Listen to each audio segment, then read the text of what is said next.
മതരാഷ്ട്രവാദം കൊണ്ട് തോറ്റിരിക്കുകയാണ് കേരളം. ഇപ്പൊ മുസ്ലിം ലീഗാണ് മതരാഷ്ട്രം ഉണ്ടാക്കാൻ വേണ്ടി ശ്രമിക്കുന്നതെന്ന് കമ്മ്യൂണിസ്റ്റ് മാർക്സിസ്റ്റ് പാർട്ടിയുടെ നവോത്ഥാന സമിതി ചെയർമാനും SNDPയുടെ പരമോന്നത മഹാ ആചാര്യനുമായ വെള്ളാപ്പള്ളി നടേശൻ പ്രസ്താവിച്ചിരിക്കുക. മുസ്ലിം ലീഗ് മുസ്ലിം രാജ്യം ഉണ്ടാക്കാൻ വേണ്ടിയുള്ള ശ്രമത്തിലാണ് എന്നാണ് അദ്ദേഹത്തിന്റെ പുതിയ കണ്ടെത്തൽ. ഏതായാലും കമ്മ്യൂണിസ്റ്റ് മാർക്സിസ്റ്റ് പാർട്ടിയുടെ നവോത്ഥാന സമിതിയുടെ ചെയർമാൻ എന്ന നിലയിൽ ആ ഗവേഷണത്തിന് സർക്കാരിന്റെ ആധികാരികമായ ഒരു മുദ്രയുണ്ട് എന്ന് വേണം നമ്മൾ കരുതാൻ. ഏതായാലും നല്ലതാണ്. കമ്മ്യൂണിസ്റ്റ് മാർക്സിസ്റ്റ് പാർട്ടിക്ക് ഇസ്ലാമിക രാജ്യവും ഇസ്ലാമിക രാഷ്ട്രവും വരുന്നത് ജമാഅത്തെ ഇസ്ലാമിലൂടെയാണ്.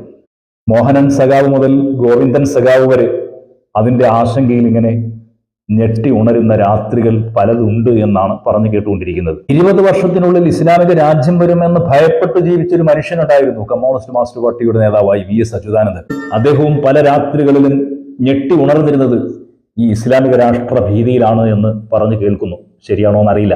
ഇന്ത്യയുടെ ഒരറ്റത്ത് മുസ്ലിം ലീഗ് ഇസ്ലാമിക രാജ്യം ഉണ്ടാക്കാൻ വേണ്ടി ശ്രമിക്കുന്നു. ആ മററ്റം നോക്കുമ്പോൾ ജമാഅത്തെ ഇസ്ലാമി ഇസ്ലാമിക രാജ്യം ഉണ്ടാക്കാൻ വേണ്ടി ശ്രമിക്കുന്നു. അതിനപ്പുറത്തേക്ക് നോക്കുമ്പോൾ NDF ഇസ്ലാമിക രാജ്യം ഉണ്ടാക്കാൻ വേണ്ടി ശ്രമിക്കുന്നു. ഇപ്പൊ അവരില്ല കേട്ടോ, പണ്ടുണ്ടായിരുന്നു. അന്നുണ്ടായിരുന്നവരെ RSSന്റെ സോഫ്റ്റ്വെയർ ഇൻസ്റ്റാൾ ചെയ്തിരിക്കുന്ന ആളുകളൊക്കെ ഉറക്കത്തിൽ നിന്ന് എഴുന്നേറ്റാൽ ഉടൻ തപ്പി നോക്കുന്നത് ഇസ്ലാമിക രാജ്യം വന്നോ എന്നാണ്. 1925 മുതൽ ഇസ്ലാമിക രാജ്യം വരുമെന്ന ഭീതിയിൽ ജീവിക്കുന്ന, ഭയത്തിൽ ജീവിക്കുന്ന ആളുകളാണ് RSS. അതുകൊണ്ട് തന്നെ RSSന്റെ സോഫ്റ്റ്വെയർ ഉള്ള എല്ലാ തലച്ചോറും നേരം വെളുത്ത് എഴുന്നേറ്റാൽ ഉടൻ തപ്പി നോക്കുന്നത് ഇസ്ലാമിക രാജ്യം വന്നോ എന്നാണ്. അവർ ഇടവും വലവും തപ്പി നോക്കുന്നുണ്ട് എന്നാ പറയുന്നത്. ഇടതുപക്ഷം തപ്പുന്ന ഇസ്ലാമിക രാജ്യം ഇങ്ങനെയൊക്കെയാണെങ്കിൽ വലതുപക്ഷത്ത് നിന്ന് ഇസ്ലാമിക രാജ്യം തപ്പുന്ന ആളുകളായി വെള്ളാപ്പള്ളി നടേശനും SNDPയും സീറോ മലബാർ സഭയും PC ജോർജും ഒക്കെ ഉണ്ട് എന്നാണ് നമുക്ക് അറിയുന്നത്.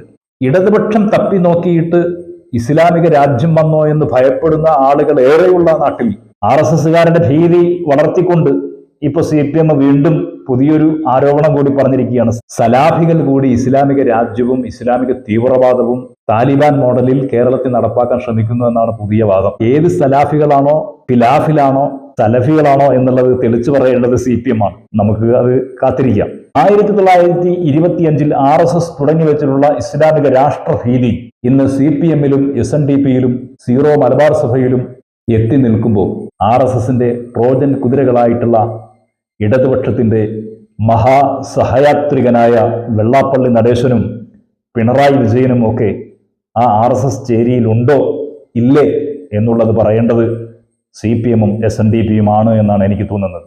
ഏതായാലും അവർ പറയട്ടെ, RSSൽ അഫിലിയേഷൻ എടുത്തിട്ടുണ്ടോ ഇല്ലയോ, അതുകൊണ്ടാണോ ഈ പുലമ്പലും ഈ പൊറാട്ട് നാടകങ്ങളും ഒക്കെ നടത്തുന്നതെന്ന് പറയേണ്ടത് അവരാ, അല്ലേ? ഏതായാലും നമുക്ക് കാണാം.